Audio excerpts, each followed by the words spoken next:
आम्ही सुद्धा श्रीरामाचे भक्त आहोत, आम्ही सुद्धा जय श्रीराम म्हणतो, पण आम्ही भाजप मुक्त जय श्रीराम बोलतो।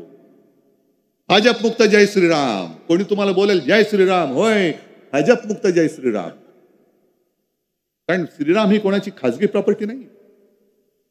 पण त्यावेळेचा जो एक भाजपा होता, संपूर्ण देशामध्ये एक विचित्र वातावरण होतं।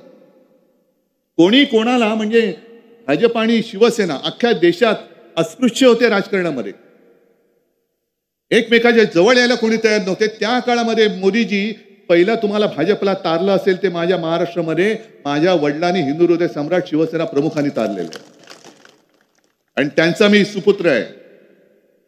आज तुम्हाला घराणेशाही म्हटल्यानंतर चटके बसतात। अरे ज्या शिवसेना प्रमुखांनी तुम्हाला अटलजींच्या वेळेला वाचवलं, जर शिवसेना प्रमुख तुमच्या मागे उभे राहिले नसते तर हे सत्य आहे की तेव्हा अटलजींनी यांना उचलून हेराच्या टोपलीत टाकून दिलं असतं। पण नरेंद्र मोदीजींचं सरकार होतं ज्यांनी खम ठोकून सांगितलं की नाही इथेच मंदिर होतं, याच ठिकाणी मंदिराचे अवशेष मिळालेले आहेत आणि हीच रामाची जन्मभूमी आहे आणि याच ठिकाणी मंदिर आम्हाला बांधायचं आहे।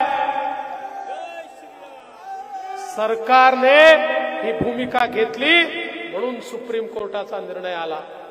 त्यामुळे हे जे नालायक सांगतायत सुप्रीम कोर्टामुळे, हो सुप्रीम कोर्टामुळे झालं, पण मोदीजींचं सरकार नसतं तर कधीच हे होऊ शकलं नसतं, कारण सुप्रीम कोर्टात या नालायक लोकांनी राम काल्पनिक होते अशा प्रकारचं ऍफिडेव्हिट दिलं होतं।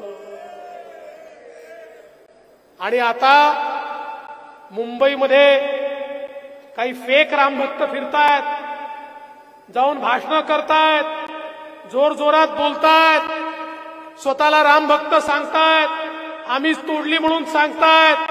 हे तेच लोक आहेत जेव्हा बाबरी ढाच्या खाली आला हे कारसेवक नव्हते, हे आपल्या घरामध्ये लपून बसले होते, छुपून बसले होते, घाबरून बसले होते। ते लोक आता आम्हाला शिकवतात, अरे हो आम्हाला अभिमान आहे की या ठिकाणी कलंकाचा ढाचा आम्ही खाली आणला। CEN न्यूज, देश प्रदेश की ताजा तरीन खबरों के लिए CEN न्यूज को सब्सक्राइब करें और रहें पल पल की खबर से हर पल बाखबर।